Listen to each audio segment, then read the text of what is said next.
Feel the waves cut through me, hypnotized by the sounds of...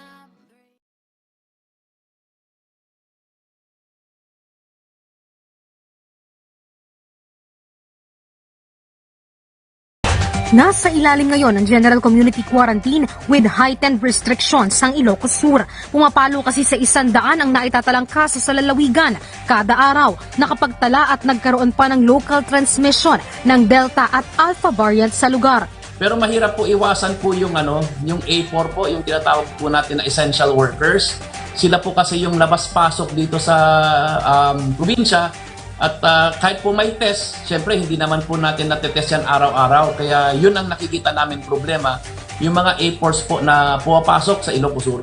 Dahil naman dito, sinabi ni Governor Ryan Singson sa laging handa public briefing na mas hihigpitan pa ng Ilocos Sur ang pagpapapasok sa kanilang mga borders. Para sa mga papasok sa lalawigan, kailangan magpakita ng ID at negative swab test o negative antigen na may resulta within 24 hours. Para naman sa mga returning residents at OFWs, dapat ay aprobado ng LGU ang pagpasok nila sa lalawigan.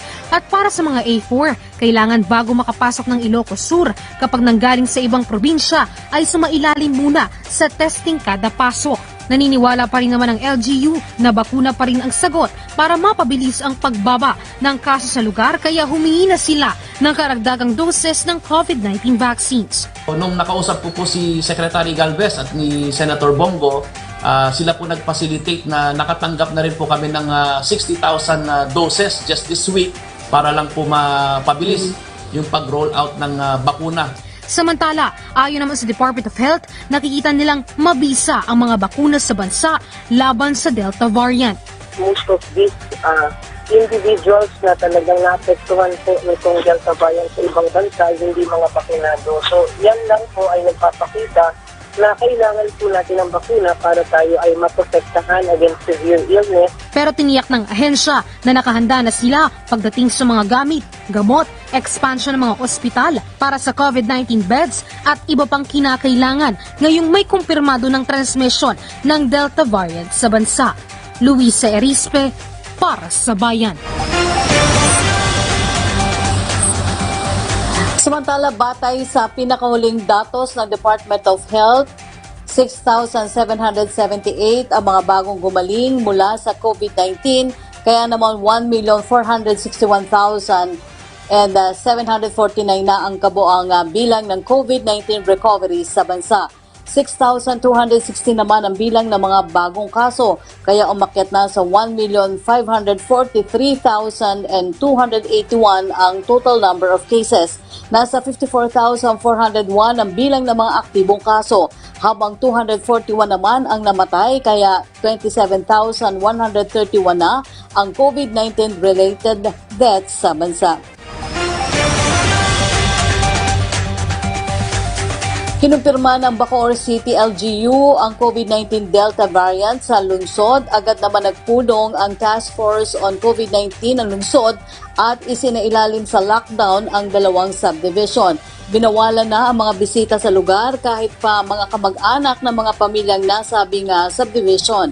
Magkakaroon din ng mass swab testing upang matukoy agad ang sinumang maaaring magpositibo sa COVID-19. Iniutos na ang granular lockdown ng mga apektadong lugar at agarang surveillance at isolation.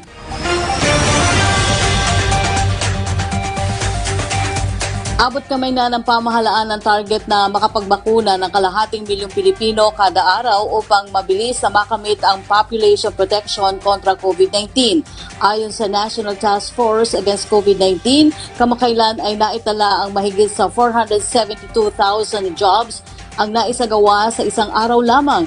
Sa 16.4 million administered doses, mahigit sa 5 milyon dito ang fully vaccinated na, samantalang halos 11 milyon ang nakatanggap na ng first dose.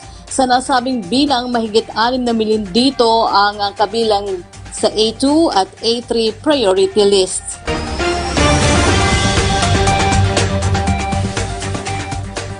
Kaugnay naman sa paghahanda para sa huling State of the Nation Address o SONA ni Pangulong Rodrigo Duterte sa Kamara, ay kumuha tayo na update mula kay Rod Lagusad live. Yusak Rakino, nakahanda na ang red carpet na gagamitin ng mga bisita para sa huling State of the Nation address ni Pangulong Rodrigo Duterte sa darating na Lunes. Handa na rin ang mga upuan na siyang gagamitin para sa isasagawang antigen test. Ito'y bahagi ng ipinatutupad na health measures sa batasang pambansa. Bukod dito ay nagsasagawa rin ng sanitation sa North Wing at maging sa buong gusali. Una nang sinabi ni House Secretary General Mark Leandro Mendoza na hindi babawasan ng mga bibisita ng personal sa Lunes. Ito ay sa kabila ng banta ng local transmission ng Delta variant. Nasa 350 guests pa rin ang bilang ng mga papayagang makapasok, kabilang ng mga mambabatas, miyembro ng gabinete at iba pang mga VIPs. Mr. President, this is actually an update of what I presented to you before about itong nakakatakot po natin na Delta variant.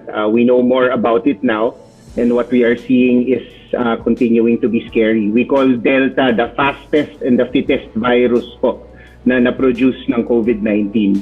It is 60% more transmissible than Alpha, yung UK variant, which is already 60% more transmissible than the the original virus. It is 3 times more contagious than the original SARS-CoV-2 virus. It also seems to be deadlier, and this will be worse if the healthcare system is overwhelmed. Patients also seem to get sicker, and younger ages can also develop severe disease po, Mr. President. Next slide, please. So ito po yung nakakatakot sa Delta kasi alam natin the original virus from Wuhan, it can infect about 2.4 to 2.6 people. Yung sa Europe 3, yung Alpha na UK variant, it can infect 4 to 5. Itong Delta up to 8 people po pwede niyang i-infect. And those 8 can each infect another 8. Kaya nakikita po natin yung sa India, yung nakikita natin sa Indonesia, ang bilis-bilis po talaga ng spread, exponential po talaga ang spread. Next slide, please. So, ang nakita po, there was an outbreak in China, and we know naman China has a very good healthcare system. Nagkaroon pa rin sila ng outbreak of about 168 people, pero mukhang na-contain naman po nila. But what they found was yung Delta has 1,000 times more virus particles than the original virus. Kaya ang nakakahawa po talaga, there's also a longer duration of infectiousness. There is also a faster time from becoming infectious from the time you're exposed. Dati, it takes about 3 days bago ka nakakahawa ng mga tao. Ngayon, mga 30 hours lang pwede nang makahawa. And of course, there's a lot of virus. So even asymptomatic pa lang, nakakahawa na po. And yung sinasabi natin dati na close contact na at least 15 minutes, that is really out of, nakita po nila even in Australia and in China. Minsan 1-2 minutes lang pwede na po umahawa. So this is a very contagious virus po. Next slide, please. So in summary po, we know Delta is more transmissible, it's potentially deadlier, and can spread quickly faster. But it is beatable with our minimum health standards. Face shield, face mask, physical distancing, and of course we have to vaccinate everyone. We just really need to make sure na mag-level up rin po yung ating compliance because the virus has really leveled up. The treatment remains the same. Deaths are going down in countries with high vaccination rates. So tama po yung ginagawa natin. Continue to vaccinate. We were more cautious with relaxing our measures. Yung sa US, nagtanggal na sila ng mask. Even though mataas yung vaccination rate nila, that was the wrong thing to do. Lalo na with Delta kasi pwede pang mahawa. So I think at least in the short term, until we can vaccinate more and more people, we should continue to vaccinate as fast as possible, use our face masks and our face shields, and hopefully we can avoid a surge that is really devastating our ASEAN neighbors po. Thank you very much, Mr. President. Thank you, sir. Sir, Dr. Duque. thank you, sir. After Dr. Salvania, thank you, Dr. Salvania, for your presentation. Sir, if maybe allowed that we recognize Dr. Cynthia Saloma, the Executive Director of the Philippine Genome Center. You are recognized, Ma'am Saloma. Thank you, sir. Good evening. Good evening po, Mr. President and the members of the Cabinet. Can I have the first slide, please? Welcome, ma'am. So ngayon pong gabi, we are going to report to you our national genomic biosurveillance effort. If you remember, last December 26, you urged us to join the effort so that we can have a handle as to the number of the variants that are entering our countries. What is genome biosurveillance? I just would like to explain this po kasi maraming mga tao na akala nila point-of-care diagnostics yung genomic biosurveillance, no? So what is the purpose of our genomic biosurveillance effort? Number one is we track to how the virus is being, the presence in the country and how they are being transmitted in the community as well as po in our healthcare facilities. And of course, as part of our effort, we also detect outbreaks and we try to see what are the variants of concern that seems to be associated with these outbreaks. And of course, we identify the presence of new variants, both from our international incoming travelers, as well as, of course, we want to determine local transmission of these variants that come from our international travelers in cases where there are breaches in quarantine. And of course, we want to test whether the new variants change and how well our vaccines work. And of course, all these information will be very, very important to guide our response.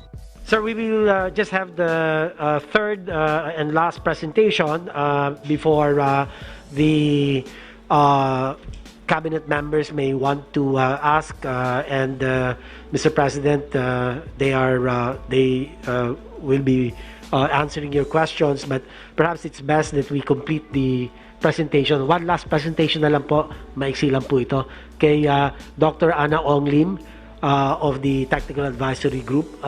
Mr. President, can we yield the floor to Dr. Ana Ong Lim? Thank you, Secretary Duque, and good evening po, Mr. President, members of the Cabinet, and the rest of the IATF team. After listening to the presentations coming from Dr. Salvania and Dr. Saloma, I think the remaining question that we need to answer is what is the appropriate response now that the Delta variant has been detected within Philippine shores? So the first set of recommendations are actually focused on continued implementation of doors 1 and 2 of our 4-door strategy. So despite the data showing that there is already local transmission, border control continues to be a very critical component that we hope will continue to slow entry of more individuals who are positive not just for Delta, but also other variants of concern that may be discovered in the future. Now, after completing the 10-day facility quarantine, the LGUs are enjoined to continue enforcing their monitoring of the arrivals for the remaining 4 days of the standard 14-day quarantine. Pag nakauwi, hindi po ibig sabihin na pwede na pong gumala yung ating traveler kasi hindi pa po tapos yung 14 days. 10 araw pa lang po yung inilagay nila sa facility. Also, it's very important for the LGUs to implement strict lockdowns in cities or provinces as necessary. Given the economic impact of imposing region-wide lockdowns, the response strategies anchored on imposing localized or granular lockdowns. And this will happen at the household or barangay levels, and with implemented targeted response strategies, we hope to be able to reduce transmission, at the same time also reduce the economic strain of actually implementing these lockdowns. Next slide, please. The second set of recommendations focuses on surveillance and improving our healthcare capacity. So our strategy to manage a possible surge is to ensure that the healthcare system is actually ready, regardless of the community quarantine classification. Hindi po yung mag-escalate po tayo at saka palang naghahabol. Dapat parating ready ang ating healthcare capacity. There should be sufficient TTMF and ICU bed capacity. And as per IATF Resolution 104, we're calling on the hospitals to increase their COVID-19 bed capacity to 30% for the private hospitals and 50% for the public hospitals to ensure that should a surge happen, we will have enough beds available. So to summarize, my key messages po, Mr. President, are disease surveillance enhanced through whole genome sequencing will ensure that we will be able to detect our signals immediately and be able to keep one step ahead. Second, with the confirmation of the local transmission of the Delta variant, we need to work on the premise that every case that's now detected is Delta so that we can act accordingly. Next, each component of the 4-door strategy should already or is already in place and can still be intensified by continuing to implement our strict border control, not only at all airports, but also at seaports. We've seen that our initial detections actually happened among seafarers. We need to shorten case and close contact detection and immediately implement isolation and quarantine for these individuals. We need to fast-track vaccination and focus particularly on A2 and A3. And as a last line of defense, we need to equip our hospitals by providing them with health human resources, with the appropriate equipment, with oxygen supply, and we will be able to maintain their capacity if we triage appropriately by providing enough PPMF facilities. Maraming salamat po. Maraming salamat sa inyong patuloy na pagtangkilik sa ating tahanan at pagsubaybay sa mga kaganapan na nangyayari at sa ating tagumpay na natatamo dyan sa Indonesia. Hopefully, we will see you again in our next update. God bless.